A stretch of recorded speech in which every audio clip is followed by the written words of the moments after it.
Dear friends, I'd like to inform the army of the Russian Federation, the Russian citizens, and our friends around the world, as well as those who still nurture illusions that a strategic defeat can be inflicted against Russia, about events that are happening in the special military operations zone. I'm talking about what happened in the wake of long-range Western weapons being used in the Special Military Operations Zone. As a result of the escalation, the United States and their NATO allies said that they give their permission to use long-range weapons against targets inside Russia. Experts know fully well, and the Russian side has underscored this time and again, that using such weapons without the direct involvement of military operators from manufacturing countries is impossible. On November the 19th, 6 ATACMS missiles manufactured in the US were used, and on the 21st, a combined attack using Storm Shadow manufactured in the UK and missiles manufactured in the US were used to attack missile targets in the Bryansk and Kursk regions of the Russian Federation. Starting from that point, as we have underscored many times, the regional conflict in Ukraine, provoked by the West, acquired a global character. Our anti-missile systems countered those attacks. As a result, the targets and objectives set by the enemy were not achieved. The fire and the ammunition storage in the Bryansk region, as a result of fragments of ATACMS missiles falling, has been contained. No victims. In the Kursk region, one of the command and control centers of our Sever group was attacked.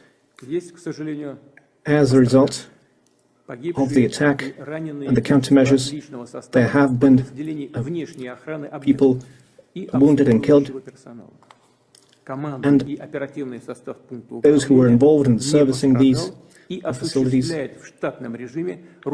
those who were members of the command have not been hit by the attack and are now continuing their operation to remove the enemy from the Kursk region. I repeat, the use of such weapons cannot change the course of the special military operation.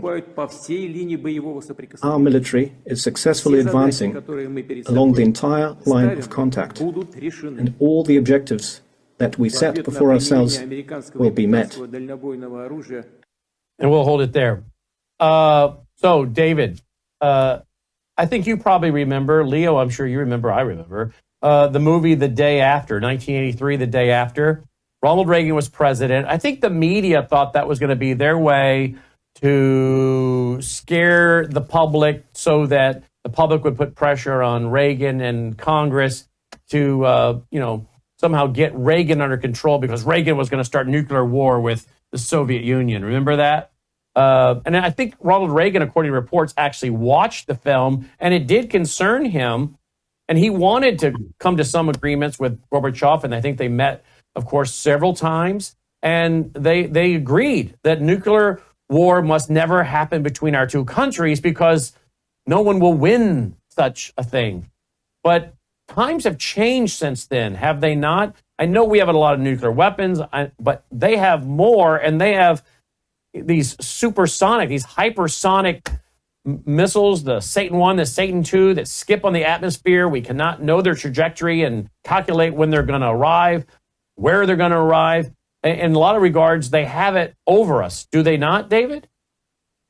They absolutely do. And they have a nuclear supremacy over the U.S., such as we had over them during the Cuban Missile Crisis. We had 5 to 9 times as many strategic nuclear weapons as the Soviets did.